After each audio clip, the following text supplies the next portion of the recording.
Hopefully we'll see us going live here for a minute.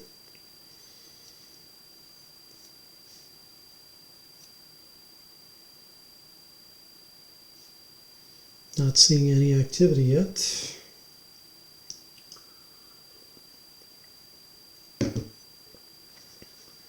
Refresh the stream over here.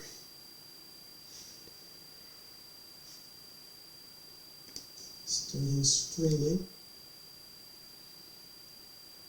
Okay, it looks like we might actually be live. Let's see how much of a delay we have here.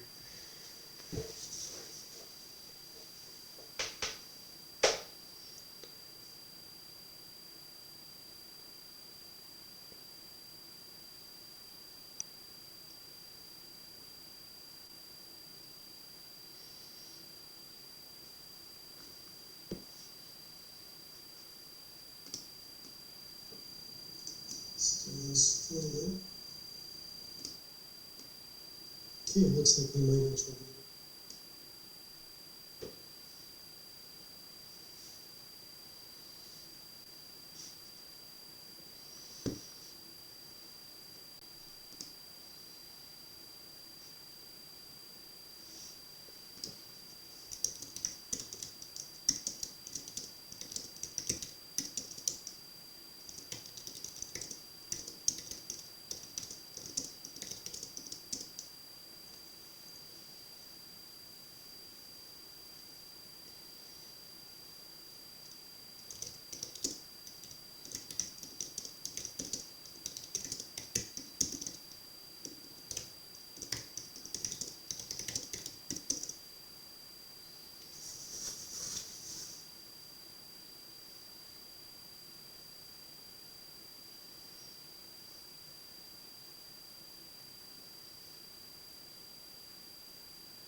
Okay, for the viewer that seems to be on there,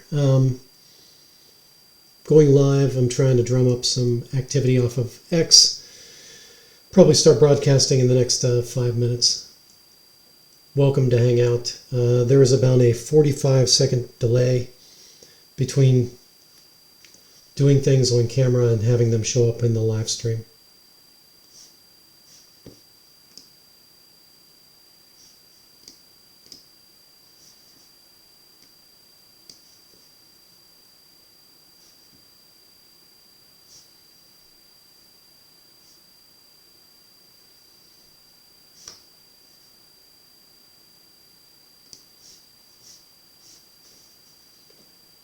So let me go out here to X and try and get some viewers.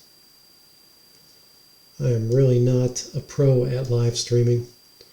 None of this makes any sense. The tools I'm using are not great. But I'll give it a go.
Yep, we are trying not to get a copyright strike here.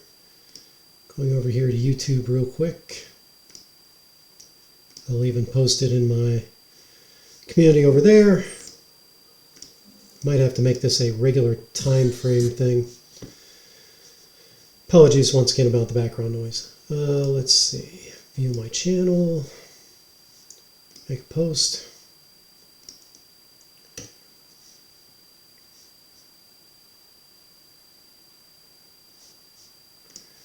Use an image.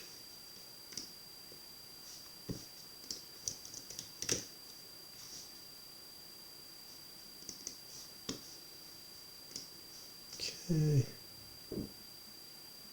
Close that because I don't care. Post. Okay, I've made my post on X. I've made my post on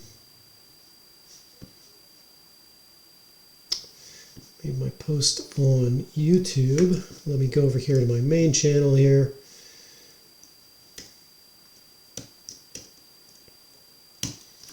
And let me just spam the heck out of Discord right now. Invite links. Don't have permission there. Let's see. Game calendar. Workshop. Guess I'll put this in general. Medieval Wargamer, nope.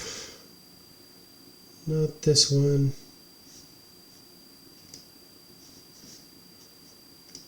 Wargame Culture, yes.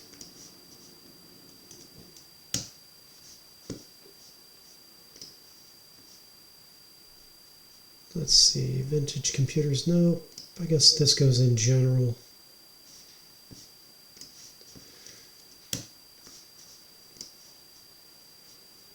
Art and Media, Design Shop, Newsroom.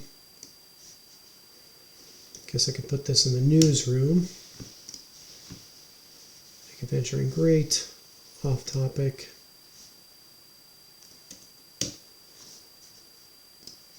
Ye Old Geek, stream invites. That's for Ye Old Geek. I don't want to do that. Let me post in videos and blogs. Old School Adventures. I don't even know these guys that much, but I'm going to post on it anyway.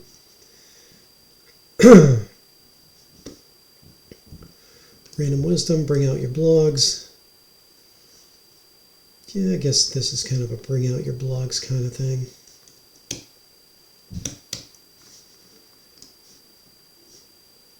There's actually an Aketon Discord server, but I don't have permissions to do anything, and I have not pinged the admin. Living Earth Game Club, yep, members only chat. I think I'll open this to the regular chat. Hobbies in Meat Space, no, I guess this is that. Overflow conversation. Links and promotions, maybe.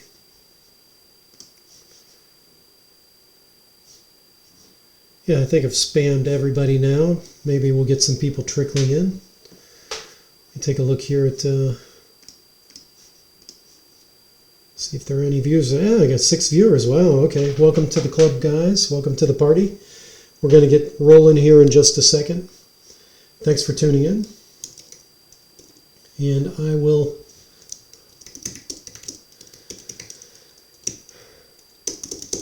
get started here, I think at 10 after the hour, so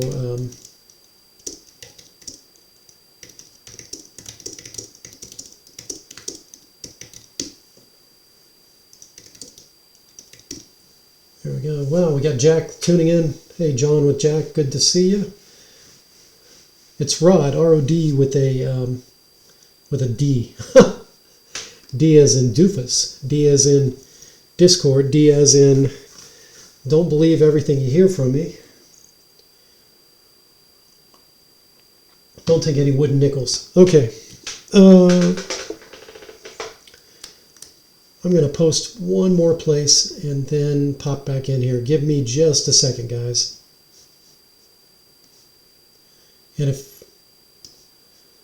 Yeah, it's good to see you too, Jack.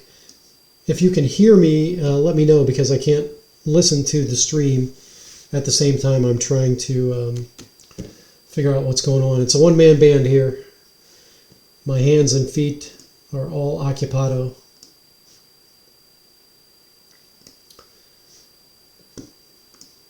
Okay. I'll just repost my own tweet for one last bit of, what do you call it, carnival barking. And we will get started. Okay, so Aketon is a word that means gambeson. Interestingly enough, the drawing, and there's a little bit of artwork in this game system, is not really featuring the fact that it is a gambeson that I can tell. I mean, I suppose that is. It does have a fringe on it, doesn't it?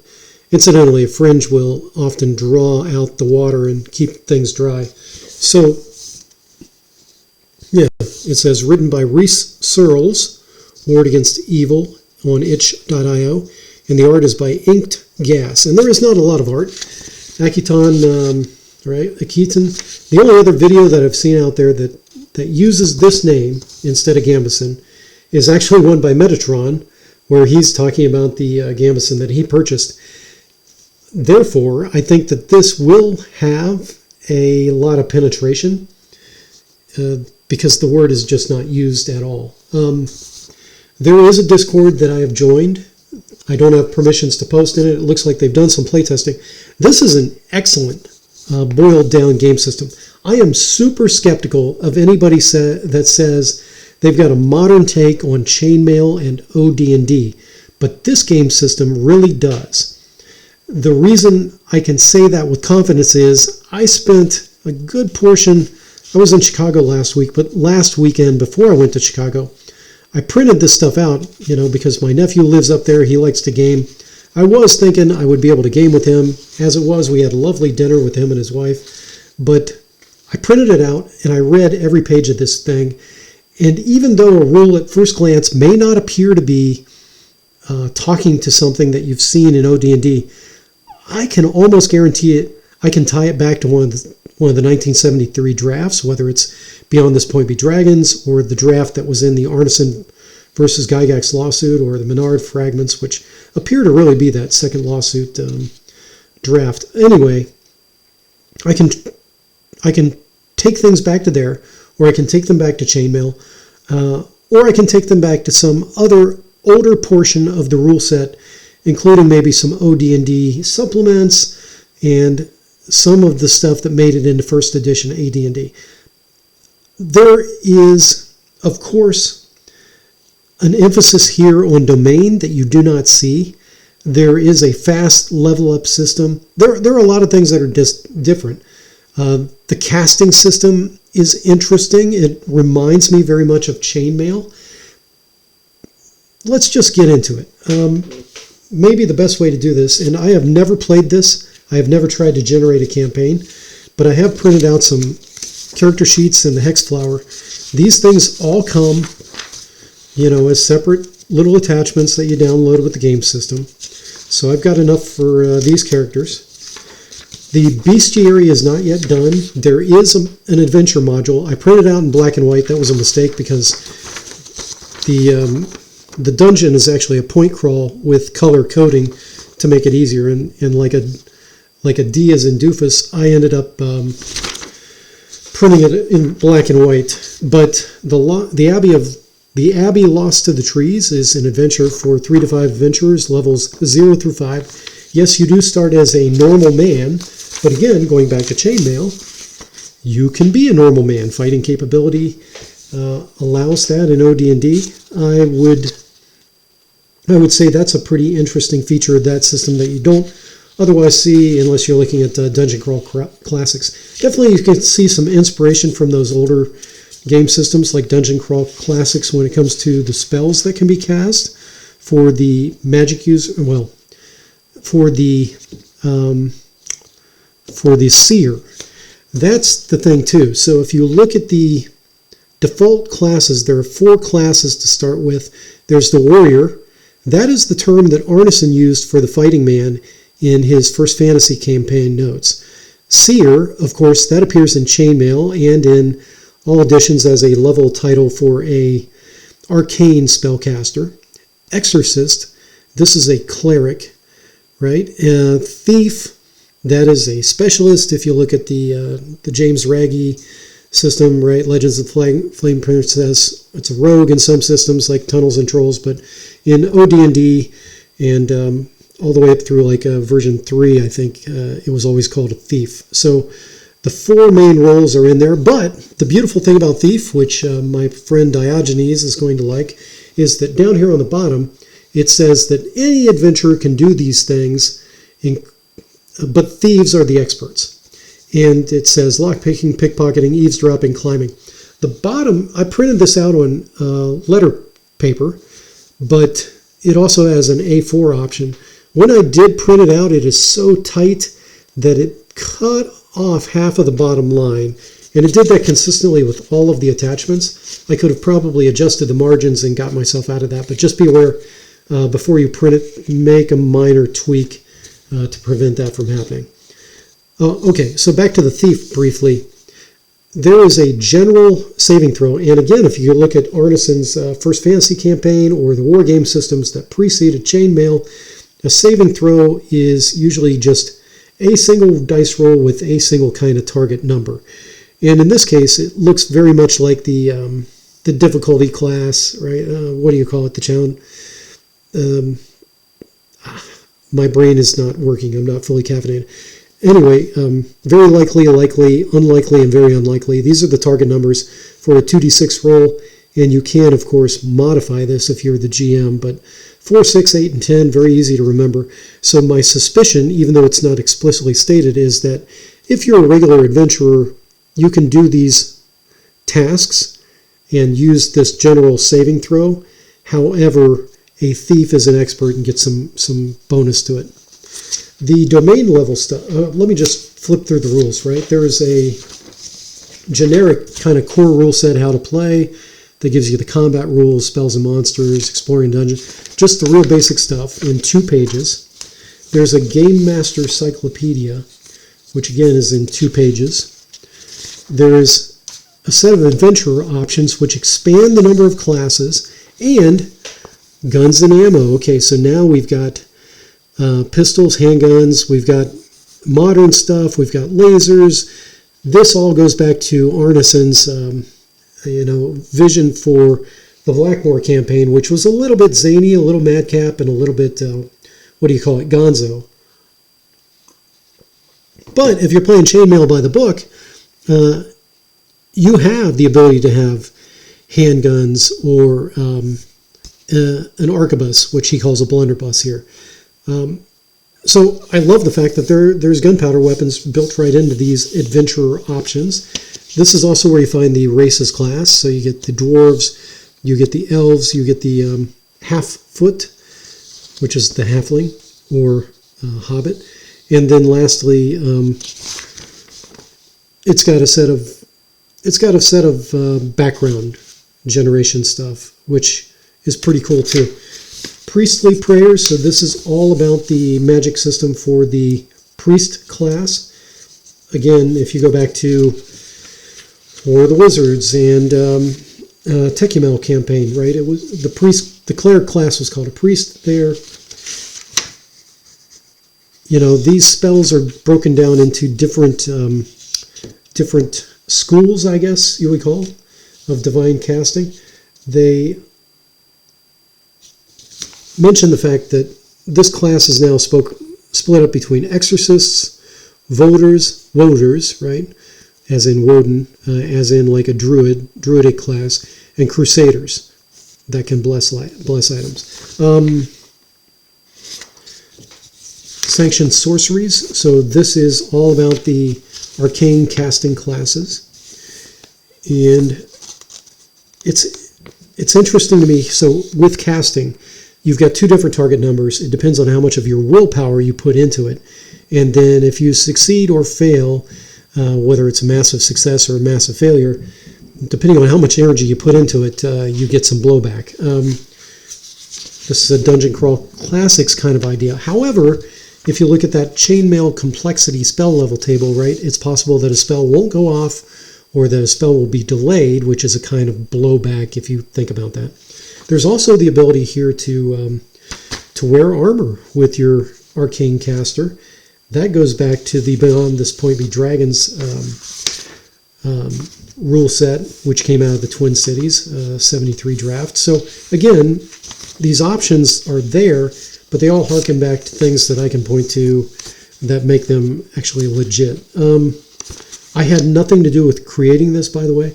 And I would like to contrast this with Full Metal Chainmail, FMC, that's out there. Man, what a disaster. I hate to speak badly of things, but that rule set has nothing to do with OD&D and Chainmail that I can tell, except a very, very high level, just the barest hint of the character of those game systems. It was a modern take. I think that system is not good. However, all those things that I think in an ill way about FMC, I think positively about this Aketon system. Treasure hoards are interesting too. There are, of course, magic items that you can get, masterwork items. I love the fact that these things can be sold. They have a very simple system here for the enchanted system, right? How it affects combat. These magic items don't have a huge number of descriptions around them, so it's left a little bit to the GM to fill in some of the finer points. But like gemstones here, this is a table you would be very familiar with in first edition AD&D DMG. So just having the fact that you've got different kinds of treasure than you saw before. It doesn't mean that this departs in any way meaningfully from the game systems it's trying to emulate and provide homage to. Monstrous Bestiary. So there is one page that's out there. If you look around on the itch.io site, you will see a link to this. And I asked a question, and the creator responded very quickly saying that this is on the way. So you only get a few mercenaries and military, a few dark cultists, in other words, more like your anti-cleric or your typical sorcerer from like a Lovecraftian or a Hyborian kind of setting. Bandits and marauders, lesser undead, greater undead, dark and macabre. So this is flesh golems, werewolves, necromancers. So all your typical Hammer horror stuff is pretty much covered by this one page of the bestiary that's been released. It takes a little bit of effort to understand how this is read. This is my one nitpick, is that this description of how to read the bestiary differs from the example given in the core rule set on, I want to say it's page 2, where it shows how to do this. Yeah, here, page 2 at the bottom, it shows how to read these things. It looks like the formatting is slightly different between the two, but, you know, again, the bestiary is not finished yet, so I'm sure they'll fix any inconsistencies. The last thing is, there is on the itch.io site itself, which is Ward Against Evil, itch.io/Aketon, or Aketon, I'm not sure how to pronounce it, I suspect it's French. Aketon is a revamp of Chainmail 3rd edition by Gary Gygax and Jeff Perrin, and OD&D by Gary Gygax and Dave Arneson. It's lighter weight, but still sturdy, so it's no longer like Chainmail, it's more like Aketon. Okay, fair point. This is a supplement to adapt play, and then it gives you, how to convert HP into total. HP in Aketon is actually equal to the total hit dice. So much faster combat resolution is what you can expect. It's going to be fast and deadly is what I hope for us to see on the table here. The spells are not leveled, which is interesting because, again, my online companion Diogenes has created his own OD&D homebrew system that has a non-leveled spell system for priests, for warrior priests, what he calls warrior priests, and I think sorcerers or magic users.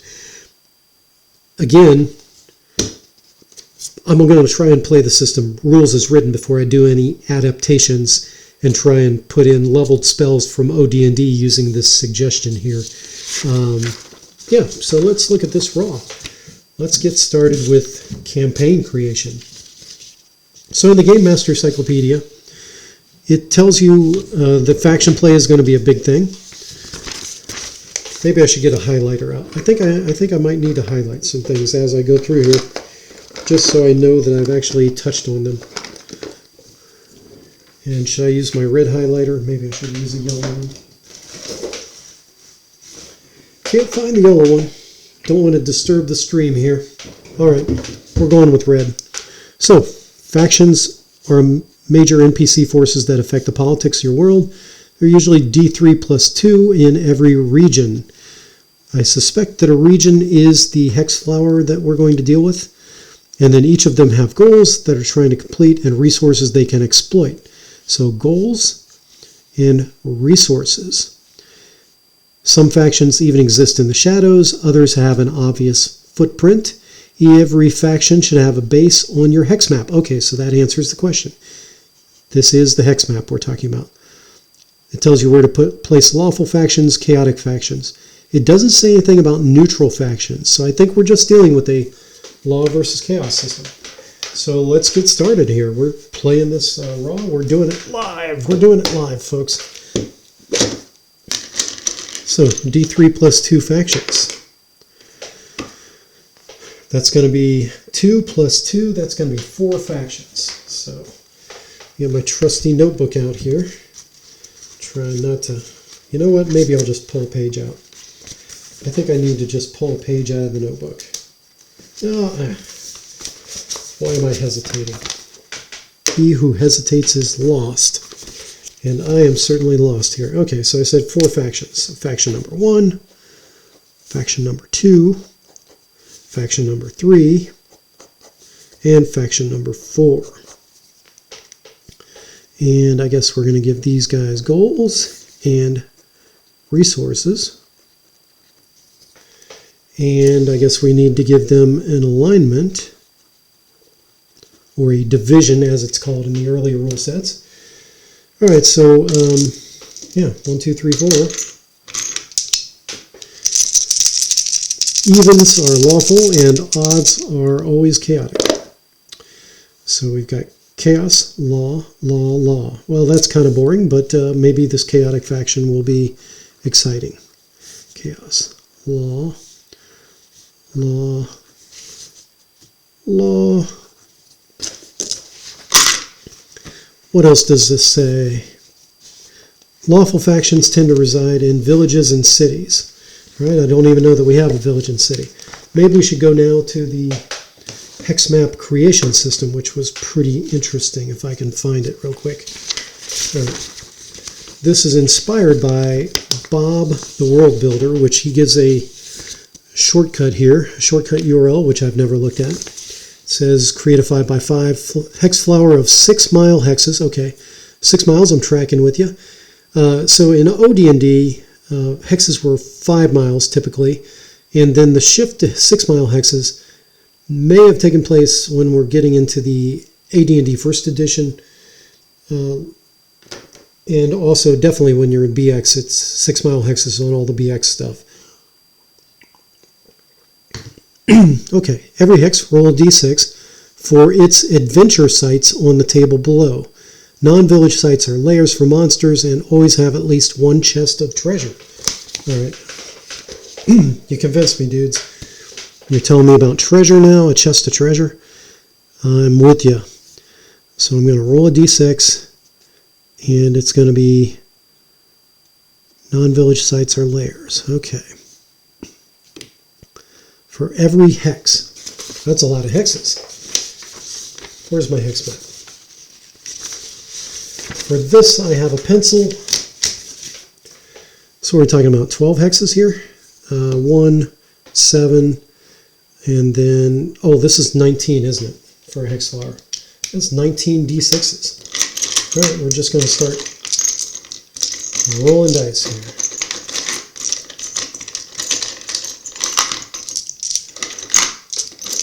And every d6 I've got, I think. Well, at least all the white ones.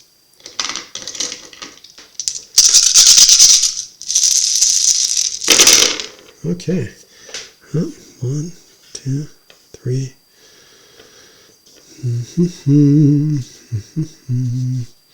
Yes, we'll just position these here. Swing this up here. That here. We've almost got them done. Well, I got more d6. I've got more. 2, 3, and use the black one. Okay, these 2 at the top, these 2 over here. Okay. Oh, I see. So this is an ever-expanding table. Wow, this could take a bit. This could take a bit. I am hesitating to continue at this point, but we'll try and continue. Okay, let's get some pencils. Let's get some stuff out of the way.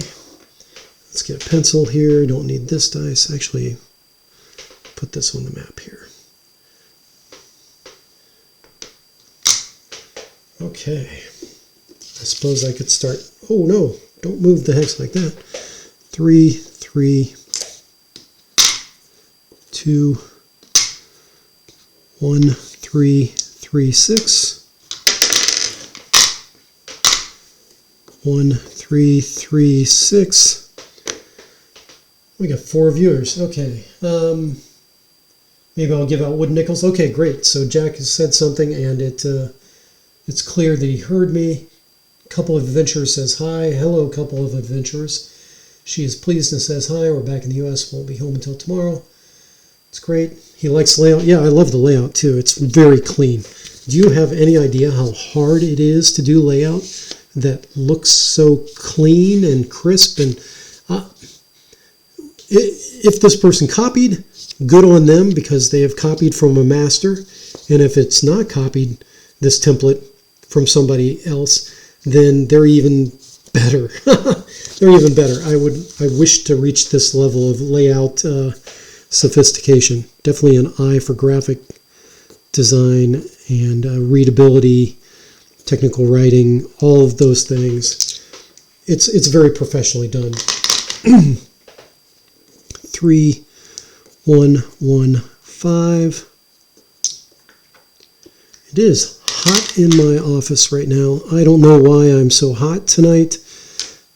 The thermostat assures me that it is 72 in here, but I don't believe it. Okay, so I've rolled D6 for everything. Now we've got village. Ones are villages. All right, well, 3, 3, 2. So let's do the threes, which are roosts, high peaks, and forgotten watchtowers. So that's a roost, roost, roost, roost, roost, roost, roost. Do you ever notice if you say a word so many times in a row, it begins to lose its meaning? You can drift off. Okay, number 2, those are ruins.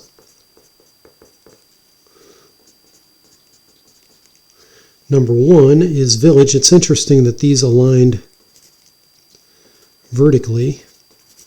The dice always tell the story, though. Maybe there's a terrain reason why. Village.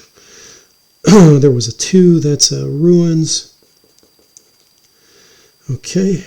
So that's 1, 2, 3, 4 caves. Look at this. We got the caves of chaos right here. We got your caves right here, folks. We've got a 5 up here. That is a oddity. And then we've got 6s, 3 of them. That's a roll twice. Oh no. Roll twice. Snake eyes. Double 3s. Wow, that's pretty wild. 3 and 6. I was going to freak out if we had 3 triples in a row. That'd be pretty odd, wouldn't it? Okay, so a 1 and a 1. That is a village and village. 2 villages in the same hex, it tells me, are a city. So now we know how to generate a city. That's wild. Village, village, village, village, city. Okay, 3, 3. What do we got here? 3 is a roost and a roost. So we've got double roosts in that one. Lots of adventure sites. And then 6 and 3, and each of these hexes is 6 miles. So 1 hex equals 6 miles. 6 and 3. So a 6 is a roll twice, which it said further rolls of 6 should lead to even more dice. So this becomes another 2 dice. So 2 and 2. Okay, this seems to end our adventure here. So we've got 2 ruins and a roost. So ruin, ruin, roost. And if I'm a DM and I wanted to just start running from here, I would start generating characters and go. I'm going to continue this out a little bit further just because I'm very interested now. And it actually gives you rules here for a point crawl if you prefer that instead of a hex exploration. There's a rumor generation table when you're locally. I'm not going to generate rumors immediately. I'll wait until I'm doing the playthrough. Quest givers, right? If you run into somebody that's giving you something to do, they give you D66, which in that case is rolling 2 D6s. And so you could have something like a 1-6 if it came up 1 and 6. And you would end up here, a destitute investor. And then you'd roll again to get the complication. and let's say it was 35, they're hated by the town, which may explain why they're destitute. You know, that's an entire gaming session if you have enough imagination. Dungeon generator, this took me a little bit of thinking to understand, and I looked at it really hard. I know I've seen this system before. I don't know if anybody else has. If you have, put it in the comments. But yeah, I'm just going to keep rolling here. And then how to stock the dungeon quests as well. And again, magic users in OD&D would give you a geas, and then clerics would give you a quests. So I like the lingo. It's all very evocative of OD&D as well. Okay, let's go back. Let's expand this out. So let's start here with the caves. I'm most curious about them. The caves. And again, we're rolling D6. Whoa, whoa, whoa, lost my D6. 6 natural caverns.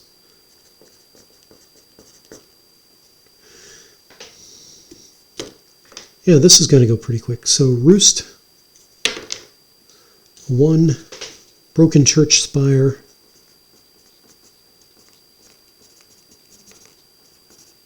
do I need to write this out or can I just code it at this point? A roost, number 5 is a monster nest. All right. This might be our chaotic faction right here. So that's cool. And again, like it said here, non-village sites are lairs for monsters and always have at least 1 chest. So anything that's not a village, right, anything that's in the wilderness here is going to have 1 chest of treasure and it's going to have a monster. So already I'm pretty excited. There are going to be tons of monsters out here. I might actually roll using my usual monsters supplement that I created for my own 0E.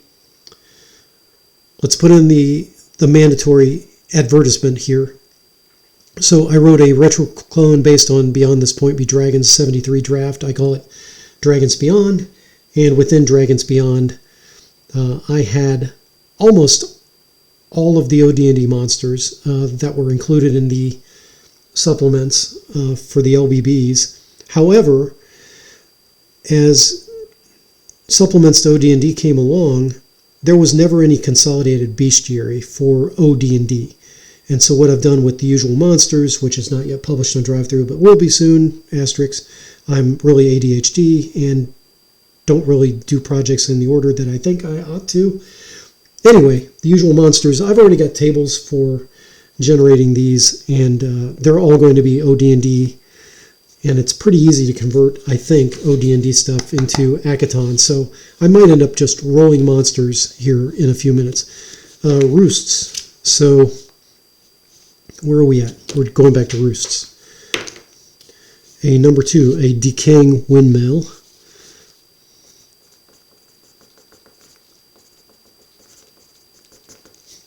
And I like to see stuff on the table itself. So I'm going to just keep rolling this out. So village, does it give me anything for villages? Village sites, yes it does. So 5. Small village. 2. Frontier town. Look at that. You got a frontier town next to the natural caves over here in this monster nest. This is very much like your B2, keep on the borderlands probably. Another village. 4. Lonely fortress. Oh, maybe this is the keep on the borderlands. Right, you've got a frontier town and then you've got out in the middle protecting its flank there, keep on the borderlands. Ruins. 2. Ruins. 2 is a desecrated priory. Desecrated. And again, just the lingo here. It's already evocative of, Catholicism, medieval Catholicism. All right, I filled in all of those. Roost, number 3. 1. Broken church spire. Yeah, look at how we've got broken church spire. We've got a desecrated priory. We've got another broken church spire. So it feels like a prior religion maybe has been driven out by the forces of chaos. Who knows? What about this roost? 4.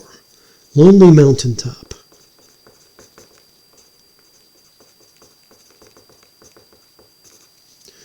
Maybe some rocks are up there. Natural caves. What do we got here? Oh, we already rolled. That's natural caves. Village. 3. Imperial outpost.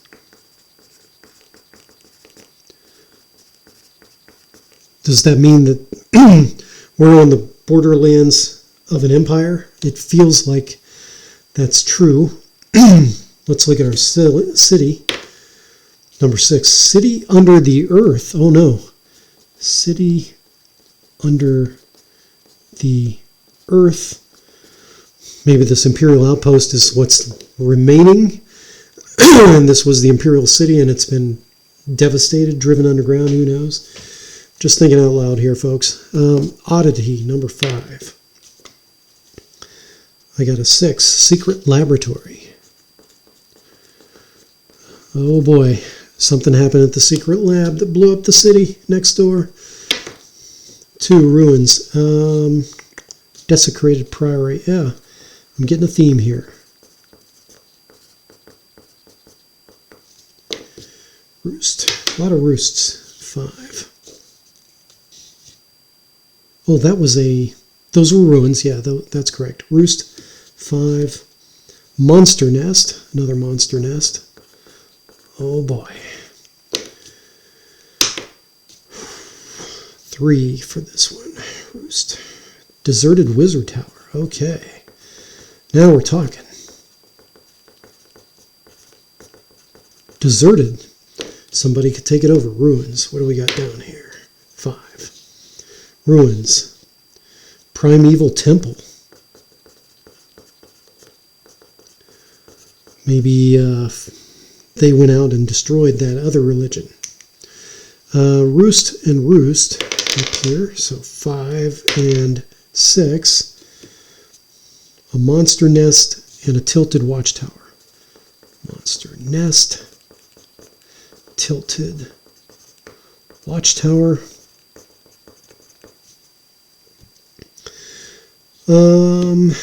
Ruin, roost. Ruin, 6.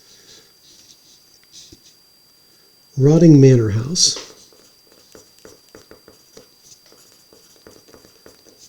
Manor house.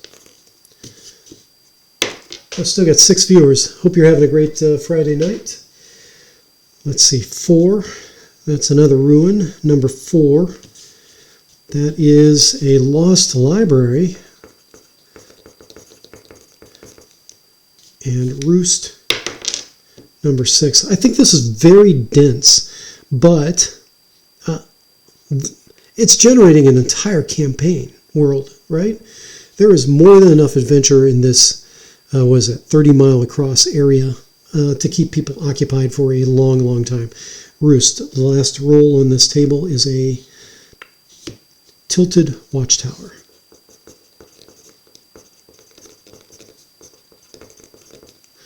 And of course, you wouldn't call them all the same thing. You know, I'll flesh this out later. But yeah, so that's the non-village sites are lairs for monsters and have a chest of treasure. The dungeon generator, I think, should only be used probably, well, I don't know. Post it in the comments. What do you think? This dungeon generator, should I use this for... Oh, this even gives you a theme for the entire dungeon. That's cool. That's very, I think that's Shadow Dark, isn't it? Is that what that's alluding to there? Okay. Let's go back to the faction stuff here. So I got these 4 factions. Every faction should have a base on your hex map. Fine. Lawful factions tend to reside in villages and cities. Okay. So if I've got villages and cities, I've got 1, 2, 3, 4 villages, right? and an Imperial outpost. Yeah, so 1, 2, 3, 4, 5. Do I have a sixth one on here? I do not. So I've got 5. And we'll just start here. So 1, 2, 3, 4, 5. So we will roll a d10. These are d10s. They're just 0 through 9 twice over. So we'll divide this in half. So 7. So 1, 2, 3, 4, 5, 6, 7. So this is going to be a faction. And that's going to be faction number... Did I lose my faction page? I might have. It's going to be faction number 2, I think. So at site number 7, we're going to put in faction number 2. So 1, 2, 3, 4, 5, 6, 7. So this is going to be faction 2. One, 2, 3. This is going to be faction 3.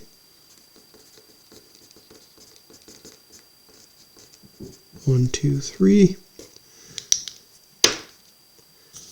I can't have doubles, can I? I guess I could, yeah. Faction 4. We'll put them both in the same Imperial outpost.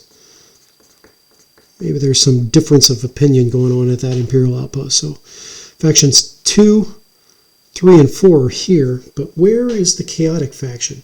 I don't want to put it in any of the villages, so there are 19 hexes here. Villages and cities count for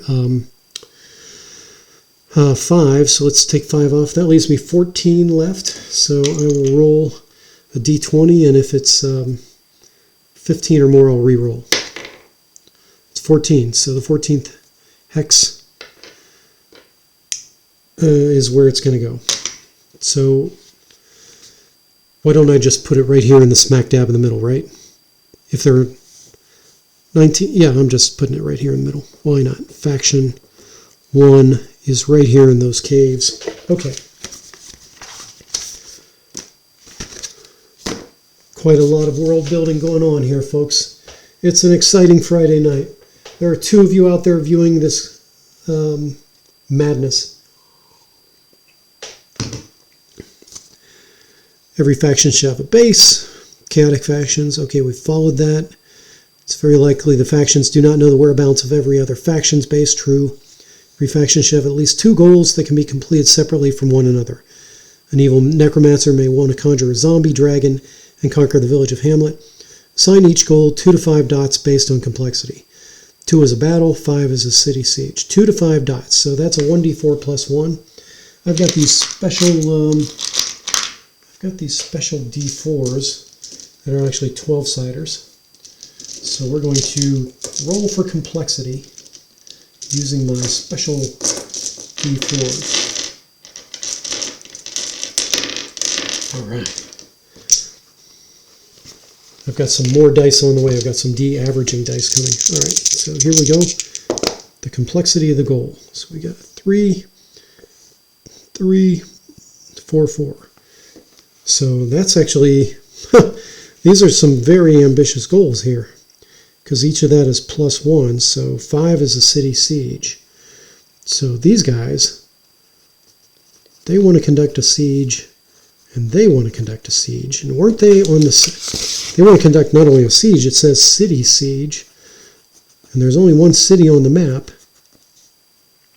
And where was factions number 3 and 4? Factions 3 and 4 ended up in this Imperial outpost right next to the sunken city. The city under the earth. So both of those factions agree that laying siege to this city is an important Imperial objective. The dice always tell the story. Now, the other 2 objectives, it didn't give me any indicator what they are, but they're of lesser complexity than a city siege, but still, 2 is a battle. So, more than a battle and less than a siege. So, these are complexity 4. And I think I need more data. So both of those are probably some kind of military campaign or long-term, political campaign. But we just don't have enough information yet. Okay, so that's the 2 goals. Okay, I'm going to just highlight this block because we've got that. Lawful, village and cities, chaotic, tend to reside in wilderness or right beneath a village's feet. In this case, it's in wilderness in that natural cavern. All right, the goal, 2 to 5 dots based on complexity. 2 is a battle, 5 is a safe siege. Yep, okay. Each faction should have 2 to 3 resources. So how many resources? And then it did say how many goals, right? Each has goals they're trying to accomplish. 2 goals that can be completed separately from each other. Assigning, I should read closely, shouldn't I? Each faction should have at least 2 goals that can be completed separately from one another. So that was just 1 goal. I guess I should move this stuff over here. So we've got 1 goal.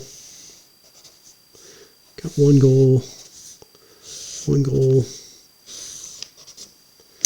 And it doesn't necessarily have to be a city siege, but since it's an example and since it kind of fits with the other dice rolls, we're going to stick with it. All right, so I guess we're doing 4 more D4 rolls to see about the other complexity. So 3, 1, 4, 1. Again here, so this is going to be complexity 4. So this is going to be a complexity 4 goal. This is going to be a complexity 4 goal. That was 1, wasn't it? Yep, so that's going to be a complexity 2 goal.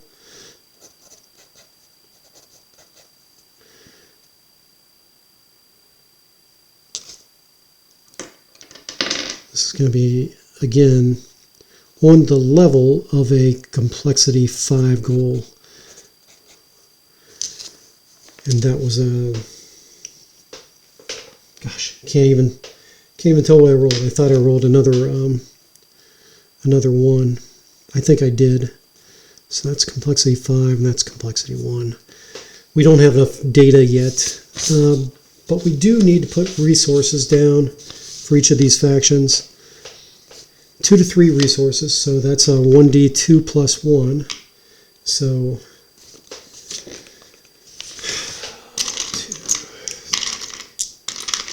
1d2 plus 1. So that's going to be 3 resources. That's going to be 2 resources. That's going to be 3 resources, and that's going to be 3 resources. So the only one that's under-resourced appears to be faction number 2 for law. Okay.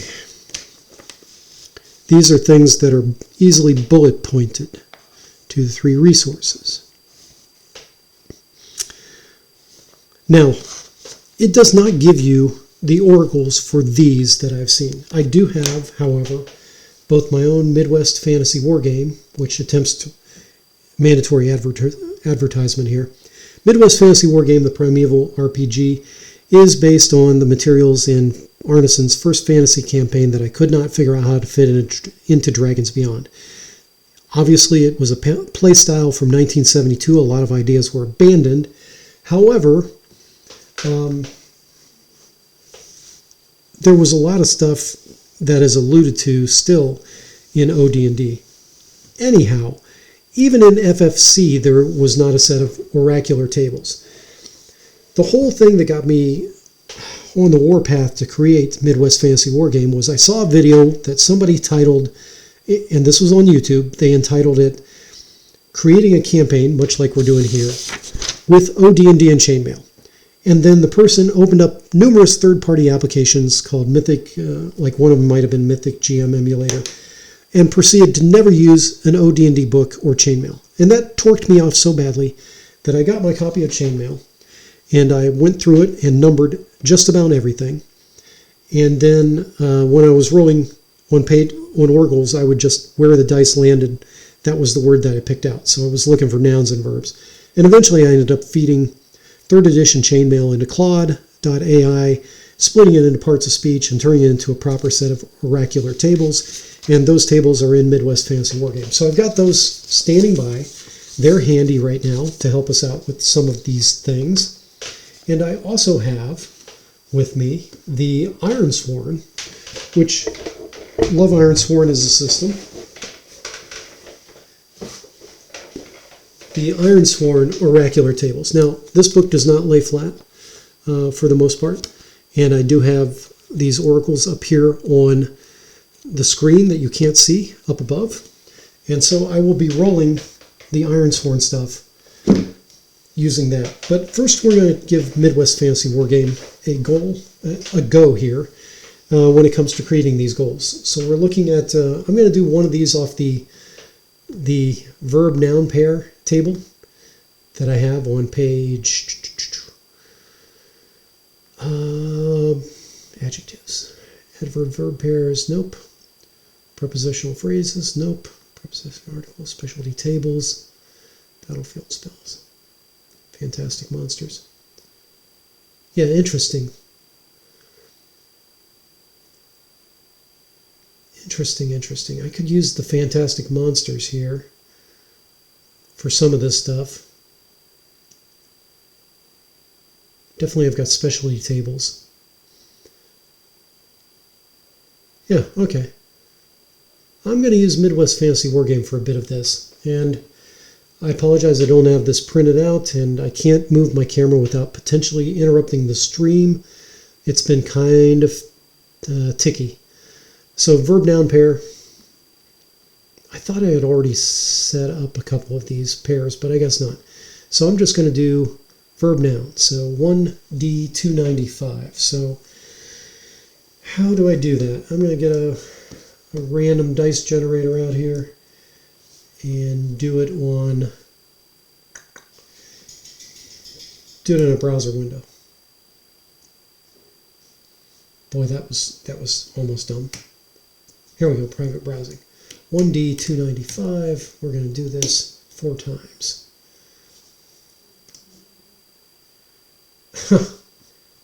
261, 268.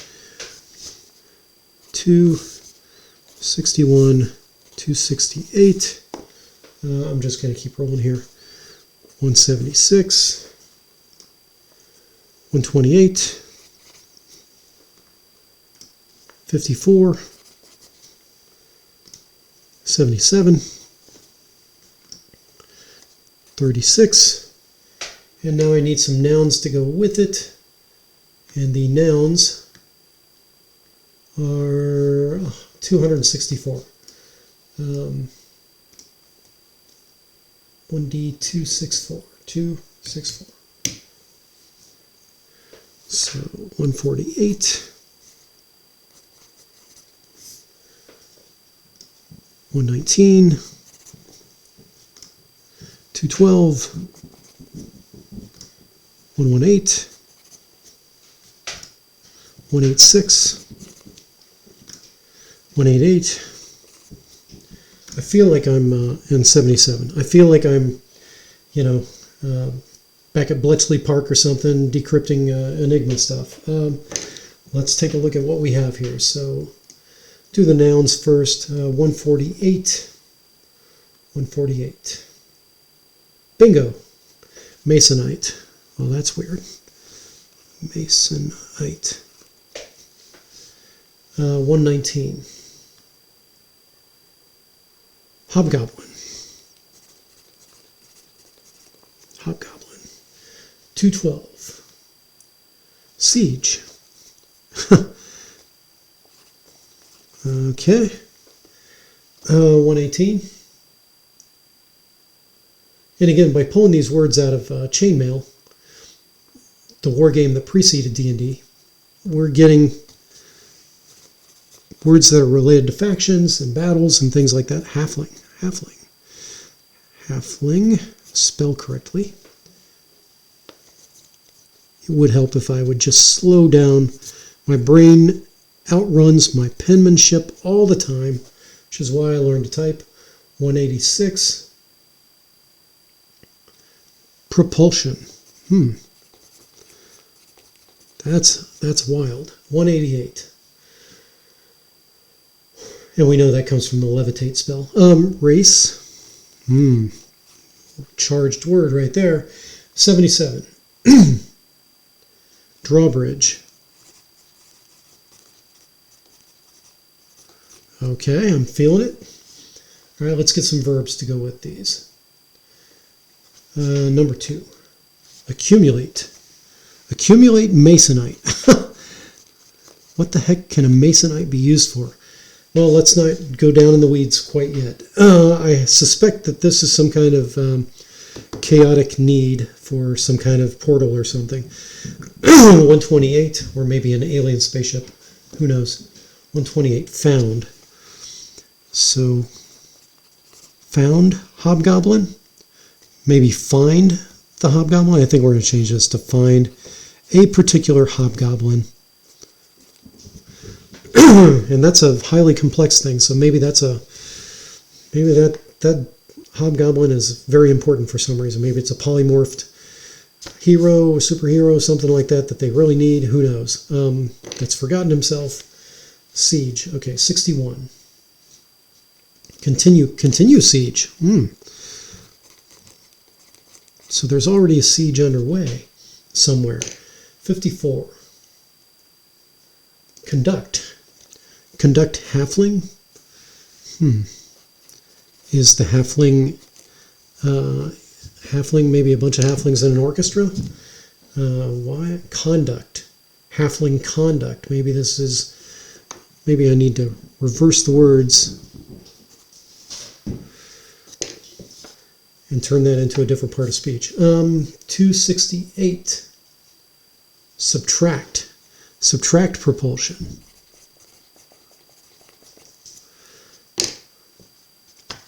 77. 77. Determine. And we did not do what 3 is. Determine. Number 3. Acid. 176. And none of this is going to be clear right now, I don't think. Moved race. So maybe they moved the Olympic Games here, or they relocated a specific race to a different location on the map, or they must relocate to a different place on the map. 36 as a means of imperial policy. 36. Burn drawbridge. Okay, well, that's pretty straightforward. There must be a lot of challenge to it, though. It is complexity 1. So that's probably the most straightforward goal that a faction could possibly have. So step 1 in their decision to resume the siege or move this race is to burn a drawbridge. Okay. Going back to the rules. So we've got goals. We don't have resources yet. What should I use for resources? Let's see if Ironsworn has something resource-wise. Settlement names, coastal locations, oracle, themes, actions. We've already got actions. Settlement trouble. Nope. Character descriptors. Ironlander names, elf names, other names. Combat actions. Major plot twist. No, we need resources. And, since Midwest Fantasy Wargame, every faction had muscle, maybe those resources are muscle. I'll just use, I'm going to use muscle for one of these.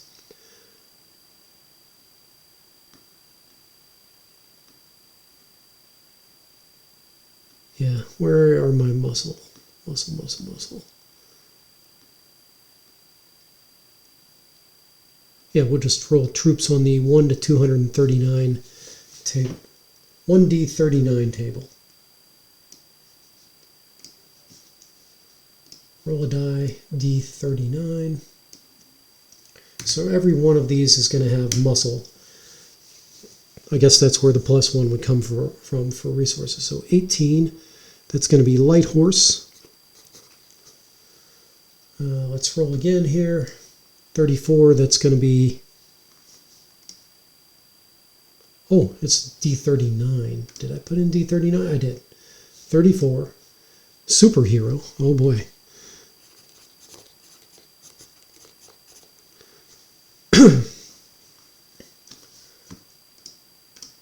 $92. That can't be right. Roll. D39. A 9. Heavy crossbow.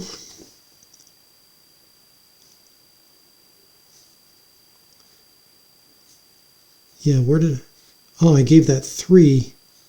Subtract propulsion, determine acid. Acid was not supposed to be... Anyway, we're going to give him 3 resources. One of them is going to be number 9, which is heavy crossbow. Heavy crossbow. And then another roll here. It's going to be a 13. There's going to be a force of halflings. Seeing halflings pop up here quite a bit. So they've got halflings, halfling slingers, since we're using chainmail under the covers. All right. Yeah, if they've got a superhero, there's actually a table that I've got in here for unique personages. 1, 2, 3, 4, 5. So that superhero is number 1, 2, 3, 4, 5, 6, 7, 8. So it's number 4. That is going to be Thor. It's something to do with Thor. Maybe his patron is Thor, to use an Elric metaphor. Okay. What else can we put on here? Unique cultures. Let's put 1 unique culture on here as a resource. Your culture can be a resource, I suppose. And I've got 16 cultures. Number 8 is going to be the Iron Hedge, a domain ruled by an evil wizard from his tower. So I'm thinking that might be the Chaos one. This is the Iron Hedge. Evil wizard plus tower. So he gets, 3 resources. Light Horse, the evil wizard, and the tower. So resources done, goals done, alignment done. Faction 1 is finished. And that guy is at the natural caves. So interesting. His tower may not be at the natural caves. His tower must be somewhere nearby. Or maybe the tilted watchtower over here. Who knows? But we'll figure that out later. I'm running out of time here to get this stuff. We've been at this for almost an hour. And this is probably what some people would consider over-prep, but I'm just testing out the rule system as written with my somewhat underutilized Oracle system. So 3. So we've got heavy crossbows. We've used a unique person. Let's position a battlefield spell of some kind here.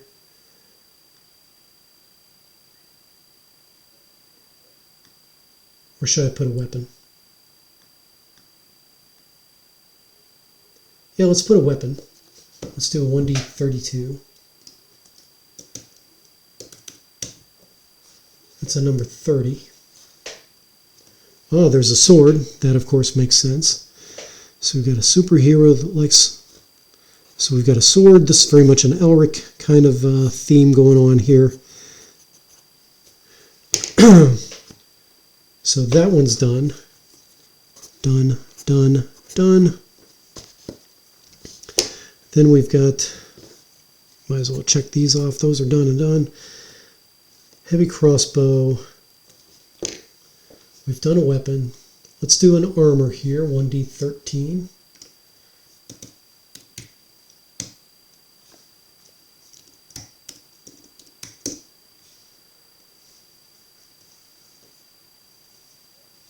Roll a 13-sided die. I get an 8. That is going to be unarmored. Well, I can't use that result, so we're going to roll again. We get a 3 that's fully armored. So these heavy crossbow guys are fully armored. So they've been buffed. They are AC 3. And we're going to do a battlefield spell here. That is going to be 1d19. Pretty boring d12. 12 is the result. Levitate. So we're going to give these guys some kind of levitation. There's going to be some item that provides levitation. Halflings, we already did that. We did battlefield spells. We did unique cultures, unique personages. We did artillery pieces. How about D8? 1d8. I've got one of those handy. And it rolled off the table. And it's clear, so I can't see in the light. 5. That is going to be a light field gun.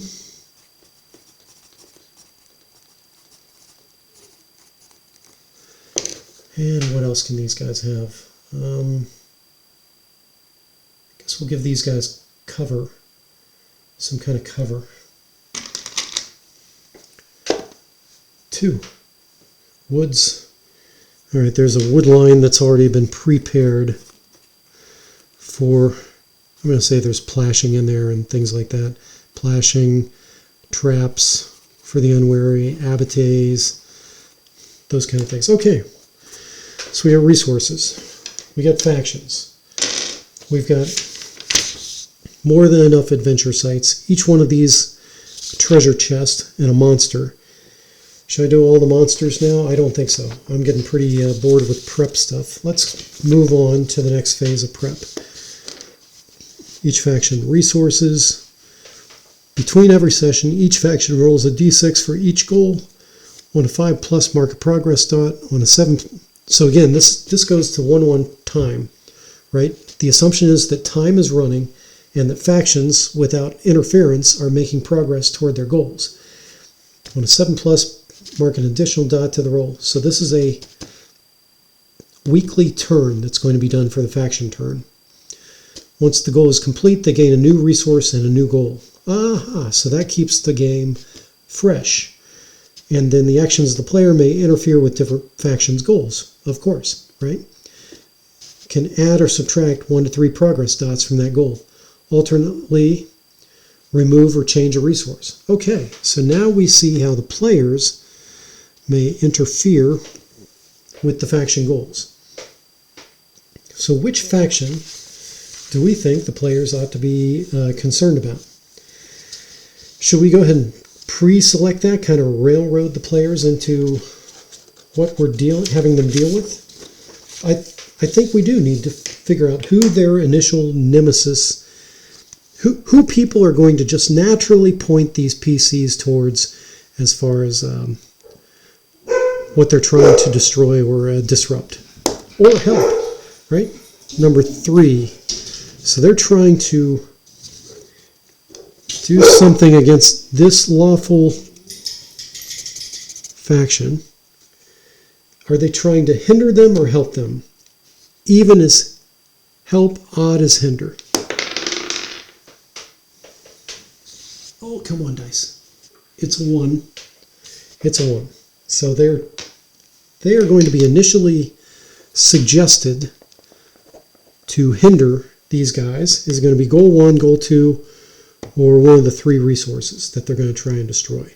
1, 2, 3, 4, 5. We'll just roll d6 and throw out any 6s. 3. So goal, first resource. They're going to be pointed at these heavy crossbowmen, which also happen to be fully armored, and have some kind of levitation capability. Interesting. Why are they going to be put up against this faction that's going to try and stop It's interesting that propulsion came up and then levitation came up. The dice always know the story here. Yeah. The levitation, the propulsion thing, subtract propulsion is their goal. Huh, interesting.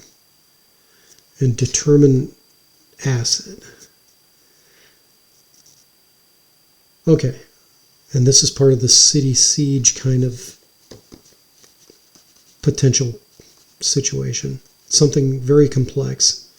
Okay, I'll need to think on that. So now we know that's all the faction stuff. Option advice. Monsters should absolutely have magic users of their own. Instead of normal spell casting, try this. Spells per day. Okay, so this is an alternate rule. Monsters want to win. That does not mean every fight is a boss fight. Okay, level 0 to 4 characters die fast. Tables. Tables that miss the thrill of critical hits and fails. You can simulate them. Turnovers. Okay, turnovers. So the way combat rolls is that there is a turnover system that determines when the initiative switches to the other side. We'll get to that soon. Fighter wants to non-lethally subdue. Okay, that's a subdual attack. That's an option. Options and advice. That's an option that is kept to the dungeon master, so the player doesn't see this option. Dungeon delving, assumed to be in real time. Other options, old school, nothing in real time, or use shadow dark torches only in real time. Encounters in the wilderness do not have to be negative. Look at this. They give you a wilderness encounter table that's very high level and delve encounters that are very high level. Should I? Nope, not going to do that. Not going to get lost there. Miniatures and grids, so we can do grids or minis. Melee attacks. Fighters can close the distance. Ratio of allies to enemies. Yeah, this is for overwhelm attacks. Overworld generator we did. We talked about point crawl. Local rumors. Rife with the goals, resources, and actions of the factions at play there, along with whispers of dungeons. Recommend the model for rumors table shown below, and have multiples of each outcome in case they roll doubles.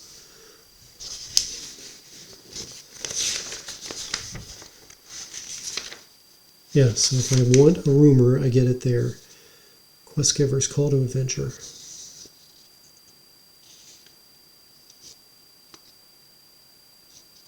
Yeah, so I could just generate the initial quest giver, the complication, and the quest. Let's go ahead and exercise this to kind of get the call to adventure that you know how DMs create a call to adventure. They might create rumors that have to do with a particular thing that the PCs can latch onto as a hook. This is not necessarily prescriptive, but it's simply, it's the foundational element. The players can do what the hell they want in my campaign. This does not have to be what they're tied to until they succeed. But we're going to make this the first encounter that, if they show interest. What's the quest giver? The quest giver is number 66. Wow. A zealous inquisitor. Zealous Inquisitor. The quest that the Inquisitor gives is number 35.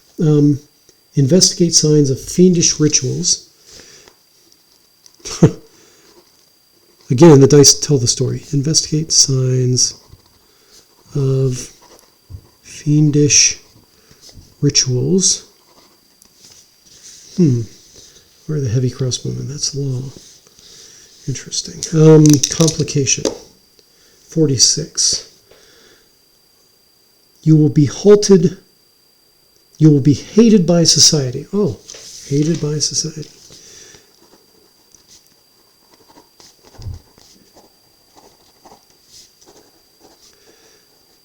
So why would the society hate you? Is it because they hate the Inquisitor?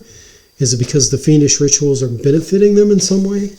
Are they all cultists and you are, you're rolling up in this place and you don't know what's going on? And what? Oh, that would do it, right? If the cultists are there, they're pointing you at these heavy crossbowmen for some reason. In the city siege, the underground city. Yeah, cultists. Underground city. There's a lot of skullduggery going on already. Okay, I think I got it. And that's all that's in the... we've looked at every section of the Game Master Encyclopedia now. We're not going to use any of these adventurer options. We're not... Well, that's not true. The halflings, since we have halflings here, I will allow that class, potentially. So yeah, we're going to have a halfling as part of the party. So I'm just going to highlight that in red so I know where to come back to it.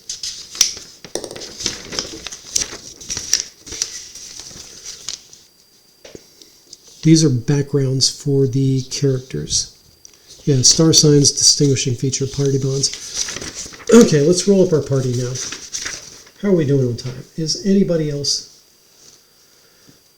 still watching at this point? Who knows? We're going to just keep on rolling here. 2 people are still watching, potentially. Hello to you. Purple Druid. Just got out of work. Hey, Purple Druid. Glad to see you. You do like the layout? Yeah, we already commented on the layout. Yeah, let's roll up a party. This is going to get interesting. So I'm going to set aside this stuff. And I'm going to set this over here. We're definitely doing this in pencil because I have not done this at all before. Let's try and get my dice wrangled here. Trying to put things back in order. All right. How do we roll up adventurers? Let's go back to the very first page.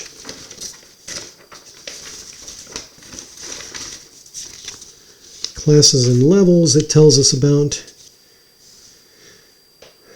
warrior, exorcist, seer, thief, and halfling. Yeah, that's what I'll do. So, class and level. We're just going to go down the list, right? Or should I roll the... Do I roll the stats? Are there stats to roll here? I don't even think there are stats to roll at this point. I think you just pick your class. Yeah, I think that's true. Okay.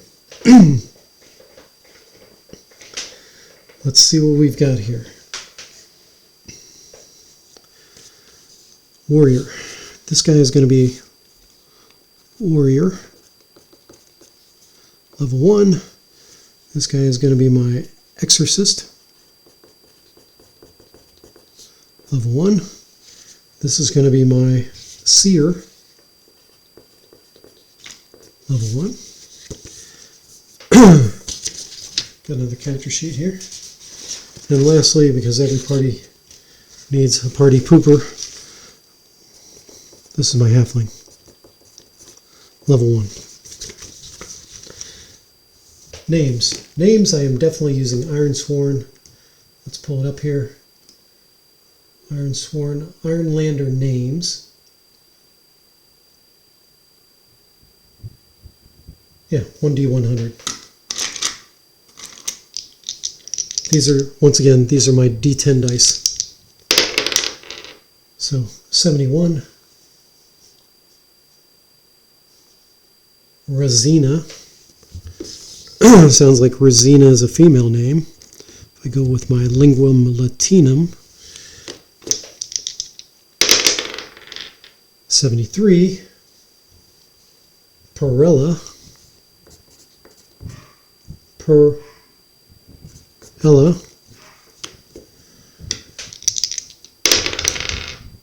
24. Kinara. K-H-I-N-A-R-A. And then I'm going to roll the halfling on the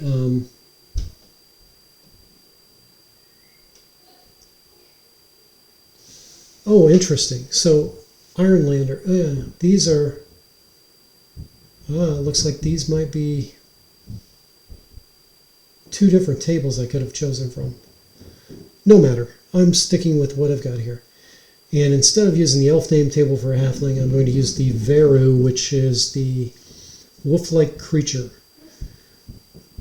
Interesting. Could a halfling be kind of a wolf-like creature in this world?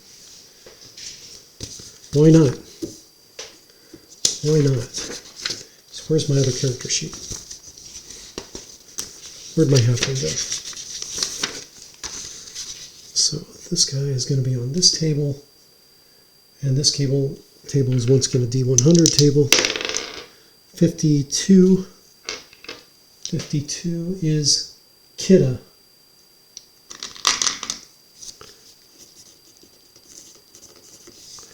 And I'm just going to note that he's kind of a Veru. The halflings in this world are kind of like little, I guess, kobold-like creatures that are more humanoid, though.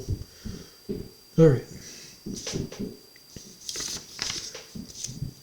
Class and level. Background. This is where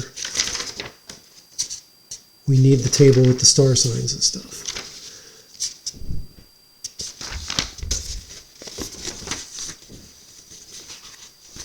Right? That's priestly powers. Okay. Lay clerics and commoners. So background. Maybe I'll do star signs and distinguishing features first. Again, this is the D66 system. Star sign. 22. Conqueror, ambitious.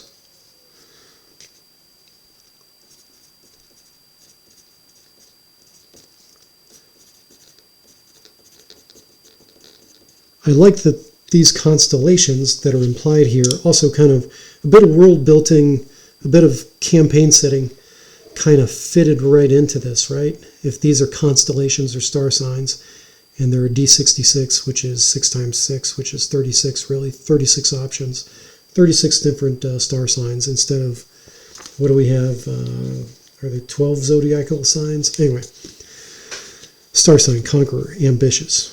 The halfling. The halfling's the ambitious one. Okay. I love it. Probably should have made that for the fighter, but you know how it is. 31. 31. Duelist. Firebrand.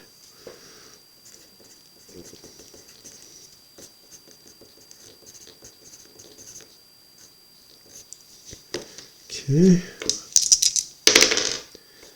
You know, if we go with the system that the BroSR had, where I think it might have been Scooter for Mike, that had one push-up for every word in your backstory, right? So keeping these backstories extremely short like this is very helpful. What was this, 56 for the next one? 56. Thief, quiet and calculating. And this is the Exorcist. I'm going to resist my urge to move things around. Quiet and calculating. Maybe he's biding his time as he takes on these cultists that he knows about. 1-3, I'm going to say, for Kinara. 1-3, banner bearer, fanatical seer.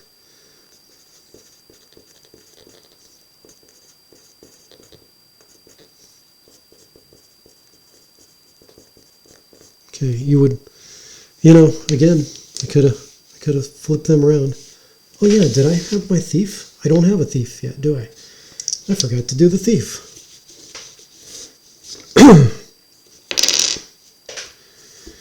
Thief 1, 54. Scholar, focused.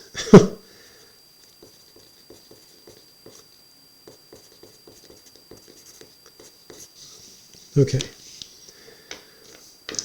And the thief needs a name.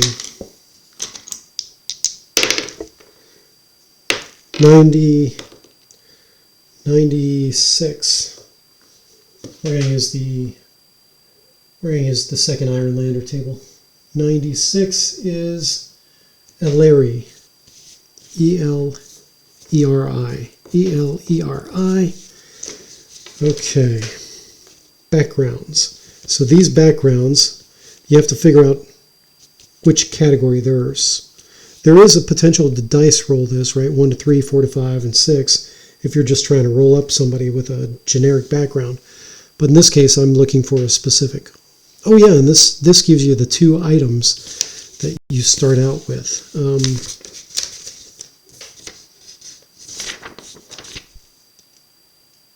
Background feature. I think we'll get to that in a minute here. Okay. Yeah, so name, halfling, academic and official. So in this case, there's nothing for halfling here, and I don't think. Let's look at the expansion. I don't think the halfling gets. Where are the character options here? Common magic items, jewelry, masterworks, magic items. Nope, that's all treasure. Treasure, spells, yeah, sorceries, treasure hoards, monstrous bestiary, the core rules, Game Master Encyclopedia, adventure options, and this is the adventure option. Okay, yeah, okay. Oh, and it has party bonds, which I think that's kind of lame and gay and retarded, and all the other canceled words that we're going to bring back into the culture from my growing up. What are the other words? Smear the queer from playing football, all that stuff. That'll get me canceled. I can say that stuff because we're on Rumble. Who cares? Freedom of speech is great, unless you're a lefty communist person that celebrates murder, in which case you should be exiled from polite society. Isn't that how the rules work now? We're on top, so we get to impose the rules? I think so. Fascism now. Okay. And if you can't tell I'm tongue-in-cheek with some things, then I'm sorry. Okay. Yeah, halfling. We don't have anything, so we're going to roll d6. Halfling's going to roll in the Lake Clerics and Commoners table. I guess he's a commoner. And we got 66 options here. My old job was 31. His old job was Hunter and Trapper. That would kind of make sense, too, if he was kind of a wolf-like creature, right? Hunter and Trapper. Maybe he trapped the humans. I have to think about that one. 31. He's got a short bow and 25 arrows.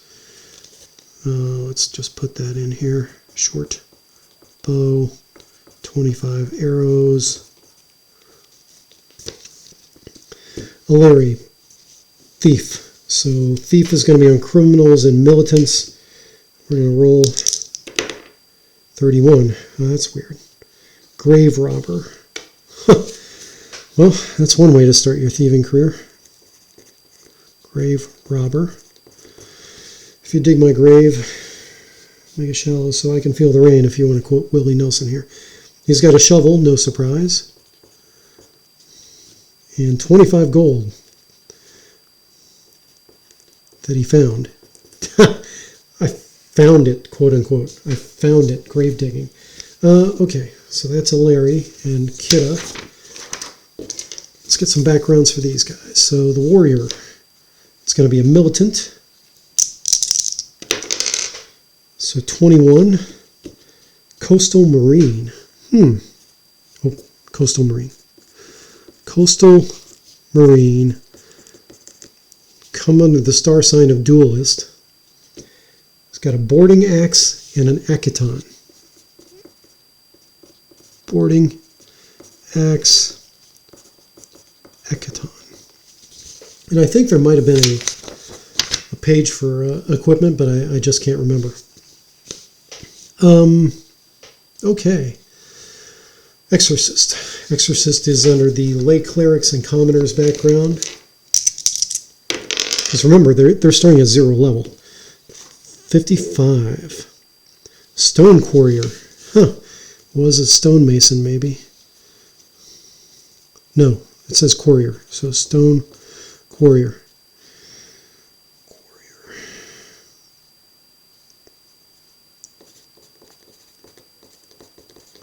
Maybe didn't like the Masonic stuff and decided to go, full-on Catholic. Stone Quarrier feature. We'll get to, what's a Stone Quarrier have? A chisel and a hammer.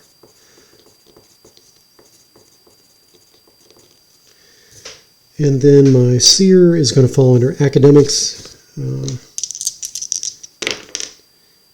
52. Or do I want to do 25? I think 25 is what I was looking at. Yeah, Initiate Wizard. Huh. Initiate Wizard. This makes sense.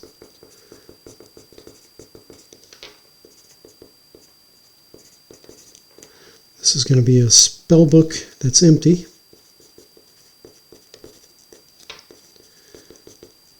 And a quill and ink. Quill and ink. Okay. So that's sorted out. And I very well might have needed to put those in the features, but I can't recall.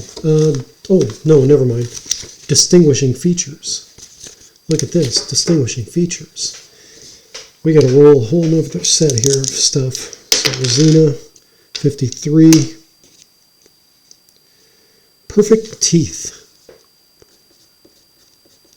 Not a pugilist, a duelist. Perfect teeth. If that's distinguishing, then what does that imply about the setting? I'll leave it to you to figure that out. So 63 is, I think the D6 hit first. So 63, a slave's brand. That's the thief. So as a grave digger, maybe he started as a slave, as a grave digger, and then became a grave robber and bought his freedom with some ill-gotten gold. Oh, I'm sorry, that's the Exorcist. Completely different story. I was looking at the star sign of thief. I'm going to have to think about that. Slave's brand. So started in the quarry as a slave and then moved up to Quarrier? Or is the Exorcist still a slave? Maybe moving to the clerical, becoming a cleric is what enabled this person to achieve freedom. Maybe has some kind of sponsor that helped get him or her out of the quarry.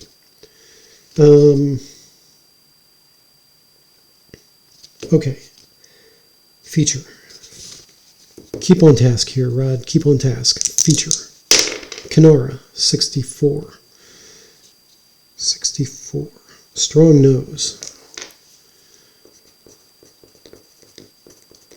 We watched a Frasier episode the other night that had these ridiculous prosthetic proboscis on two of the characters. It was a gag for the show, which doesn't typically engage in that kind of gaggery. Anyway, gaggery, is that a word?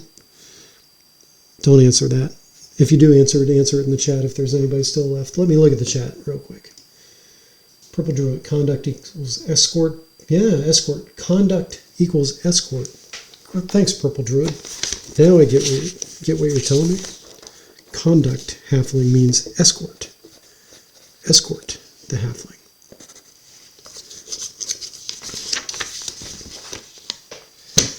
Okay.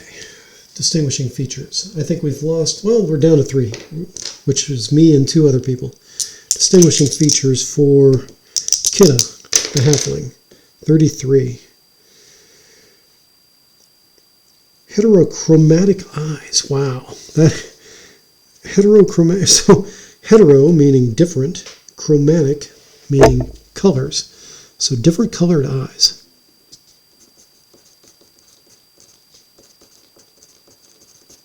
We had a miniature Australian Shepherd, and it had different colored eyes.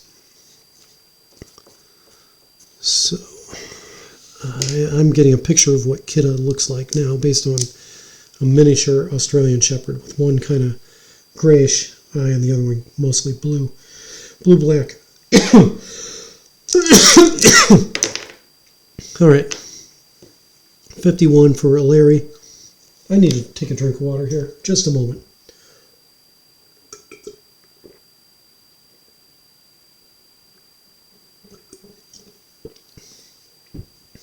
Drink water, as all the drill sergeants used to say, especially in Georgia in the summertime. Okay. 51. No body hair. The grave robber with no body hair. Perhaps there was a curse. All right. So we got features, we got names, we got classes. Now let's go back to page 1.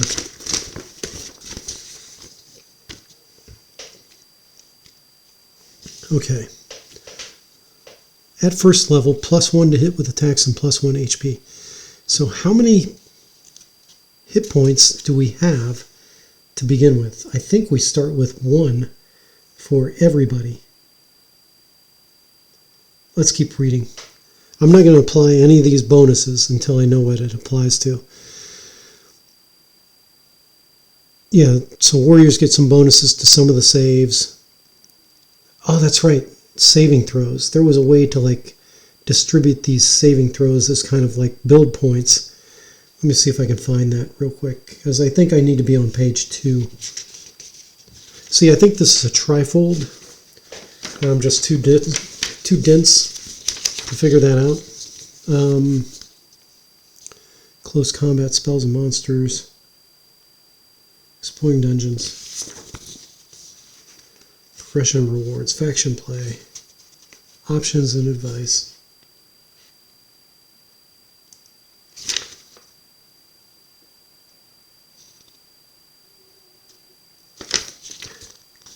Go back to page 1. Creating adventures. Yeah, that's right. You've got to read some of this stuff from right to left. Creating adventures. Adventures start with 2 items relating to their past profession. Okay, so we've got the 2 items. We figured that out. Before becoming an adventurer. Aketon armor. So they've got Aketon armor. They're all in Aketons. A torch and a dagger. And carrying up to 5 big items at a time. Yeah, I think I didn't print the other page here, so I'll come back to this. So 2 items, an Aketon, a torch, a dagger, and they can carry up to 5 big items at a time. 5 small items equal 1 big item, 5 coin-size items. Yeah, how did I mess up printing this out? Oh well, I'll rectify it before the next live stream. I think I'm going to wrap up with character creation. All adventures start at level 0 with 1 hit point. Okay, so again, I'm going to lightly pencil in 1 for the hit points. Even though I know I'm going to adjust that in a minute here. This is how many hits they can take before they die. 1 is not too much. 1 is not much. You'll need to get creative if you want to survive. Adventurers regain 1 HP per day, or 3 if they spend a whole day resting. Okay, so that's kind of a fast rest situation. Not liking that too much.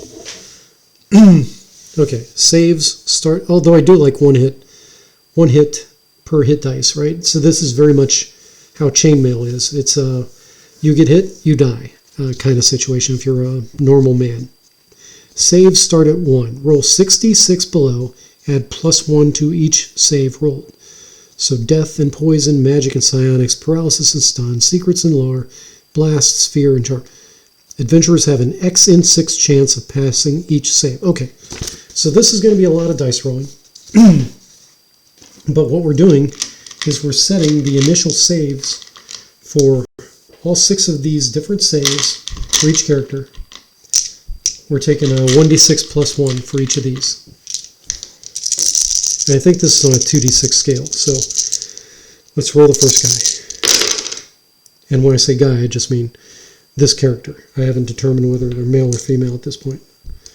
Yeah, okay, so 4 becomes a 5, 6 becomes a 7, 1 becomes a 2, 3 becomes a 4, 6 becomes a 7, and 3 becomes a 4. So those are some pretty interesting saves.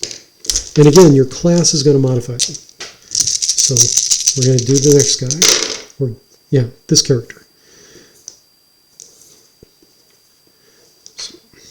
And what I do is I usually try to arrange things either from left to right or from top to bottom. You know, when I'm rolling dice, I just try to arrange them that way. So 2 becomes a 3, 4 becomes a 5, 6 becomes a 7, 5 becomes a 6, 2 becomes a 3, and 6 becomes a 7. This goes pretty quick. Okay. So I think these are like that. So 4 becomes a 5, then a 3, then a 5, then a 3, a 4, and a 3.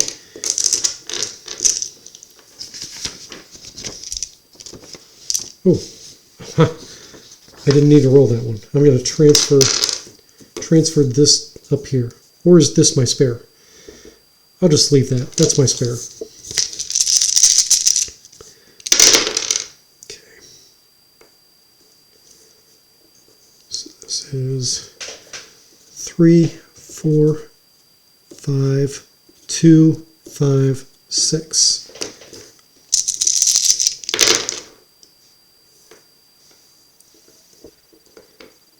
So 4, 1, 4, no, 4, 2, 4, 7, 4, 5. Oh, dropped a dice. Lovely. It was a 1.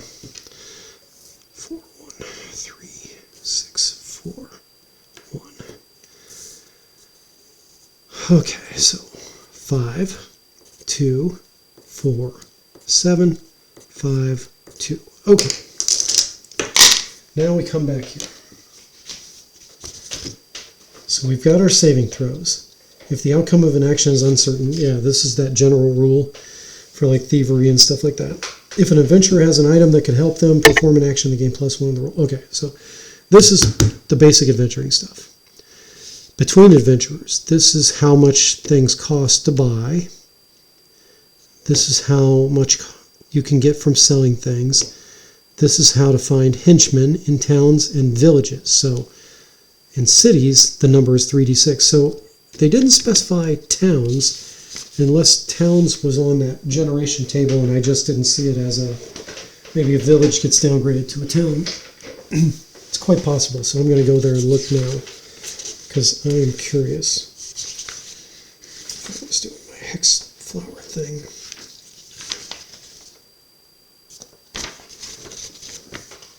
Is there a town? Yeah, frontier town. As a matter of fact, we rolled one. Huh. So, yeah, a town is the frontier town. Interesting. Okay, so that's how to recruit henchmen. This is how much it costs for henchmen and hirelings, it looks like, because it's got leveled characters. Castles, how to build those. Every town or village within the barony provides 10 GP to the baron. So implication is that the setting is barony based, very much like the system that we saw in the 73 rule set and carried through into OD&D and in even like Rule Cyclopedia. Every D6 months a random specialist will swear fealty to the baron. So I need to do a little generation here about the Baron. We're not going to do that right now. Exorcist or seer in a castle can learn spells. Okay, that's interesting. Warband swearing fealty to the Baron. If warbands come in. Okay, yep. So this is all barony stuff. We're going to check out the Baron later. Warbands battle each other using the rules for normal fighting. Yep, they scale. Lone peasant levies are ignored for warfare. Okay, classes and levels. Every 200 GP. Oh, so that's how you level up. When you level up, you gain bonuses based on your class. Okay, so at first level, let's read through the warrior here. I've got a warrior. At first level, +1 to hit with attacks and +1 HP. So this becomes a 2 HP. And this person's +1 on attacks. Levels divisible by 2, 3, 4, 5, so none of that applies. I don't need to worry about that. But this dictates the increase in hit points and the increase in to hit and an increase in weapons as well, and some of the saves. 3 of the saves get some bonuses. So that's the warrior strengths. Exorcist. At first level, as an attack, turn unholy once per day. So this is turn 1 per day, so you can't overuse that power. And this tells you how to do that. At levels divided by 2, you get saves on secrets, magic, or fear. At levels divided by 3, you get +1 hit points. Levels divided by 4, learn a spell related to your god. Level 5, +1 to turn unholy, +1 uses per day. Oh, so at 5th level, 10th level, 15th. And this envisions levels going up quite high. Okay. Because you get every 200 GP, you bring back to civilization, you level up individually, not as a group. And you can also level up if you defeat an incredibly powerful and important monster and live to tell the tale. So, kill a dragon, you level up. A little bit of 5e kind of stuff fitting in, but I understand, right? This is designed to take the older stuff and appeal to modern audiences, to use Critical Drinker's phraseology. Hopefully we don't have any furries in our groups. Keep your hobbies, folks. No furries in the hobbies. Okay. Turning unholy. Okay, we talked about that.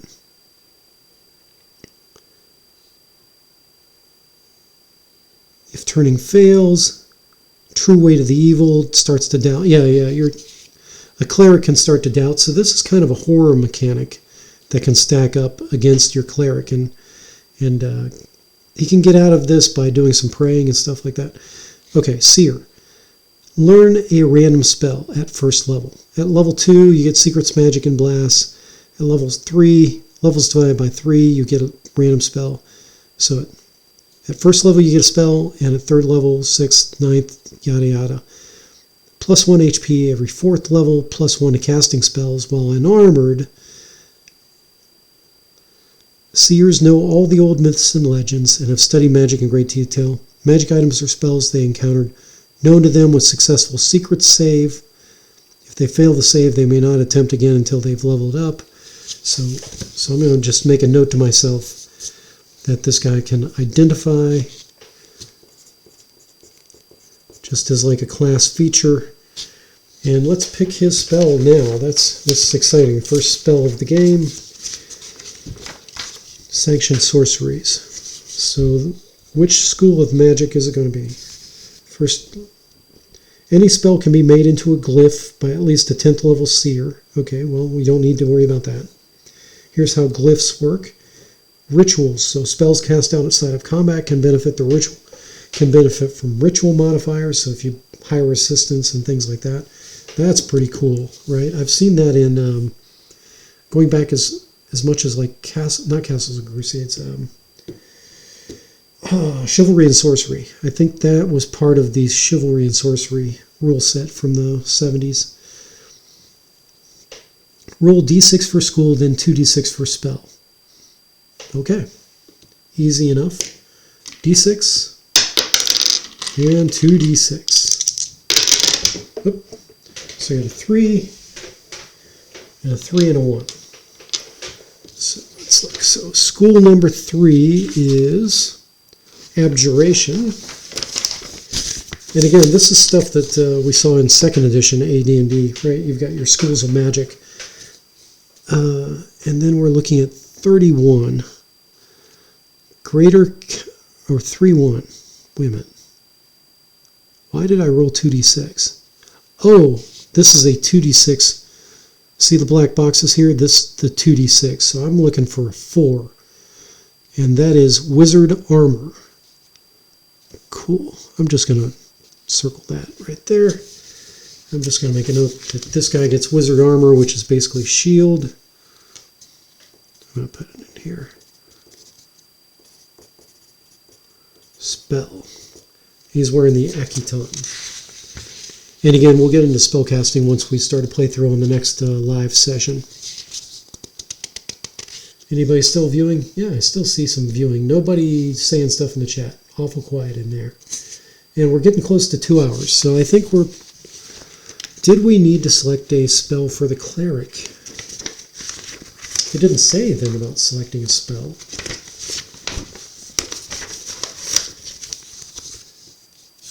Maybe it's only priests that get spells. Priestly power. Exorcists or woders and 10th level crusaders can bless items. Spells cast side up. Roll d6 for aspect, then 2d6 for spell. Is this...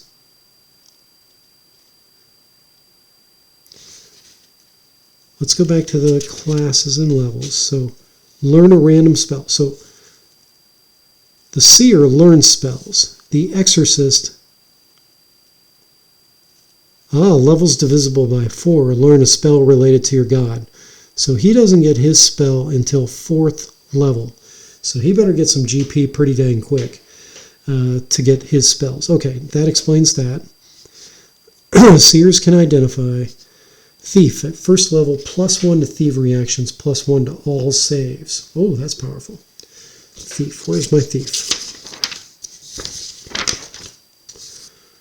+1 to all saves. So that's 4. That's 6. That's an 8. So thieves, this is kind of the rogue, the lucky, the jester, the trickster archetype. This guy is just lucky out of the gate with not being where the damage is happening. So that's good. I like that. +1 to thievery actions, +1 to all saves. And then +2, +1 to any save. +1 to hit while in Aketon, +1 HP at levels divided by 4, +1 set of thief actions. +1 to 1 set of thief actions. Oh, so he can start to specialize if he wants to. Okay, so +1 to thievery actions. Oh, so that's what it means to be a specialist. He just gets a +1 bonus for thievery. +1 thievery. Okay, and we know these guys are all wearing Aketon. And then this is the thievery stuff. Between adventures, this is how to buy stuff. And yeah, I think I'm going to wrap it there, guys. I will continue this with a playthrough on the next session. Since we have characters now, we've got backgrounds. I'm going to roll up a bunch of monsters. I'll do that off camera. And because I like to over-prep. It is a great sin of mine. I hope you all have a great night, and we'll see you later.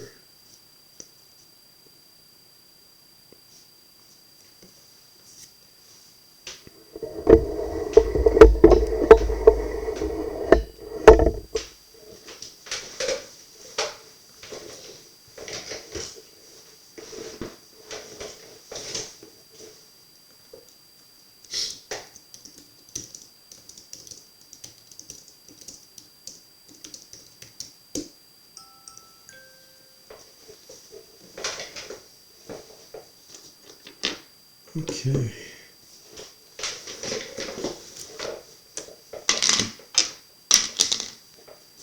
Let's get my over-prep dice out of the way here.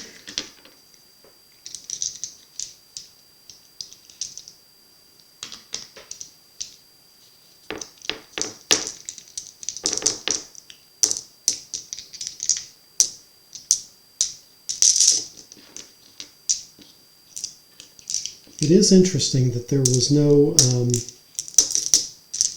was nothing about the type of terrain that's in the hexes. Maybe if I go to that website that was referenced, it would generate terrain. So let me try that one. I've still got you for maybe another minute. Sure. shorturl.at/gmoy. So shorturl.at/gmoly.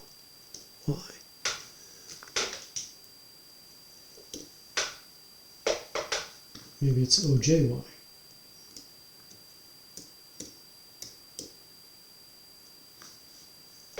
Okay. Bob the World Builder. How about Bob the World Builder?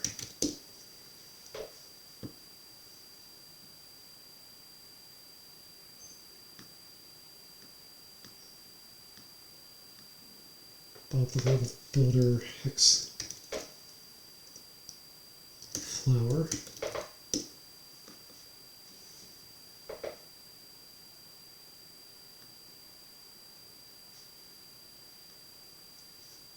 Flower for seasonal. Bob the World Builder. He's on X. Bob World Builder.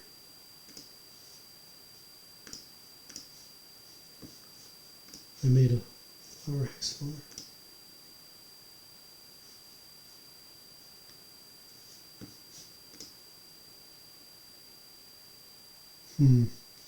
Interesting. I'll have to find out more about that. Don't know, but we need some terrain capabilities too, so I can figure out which monsters go where.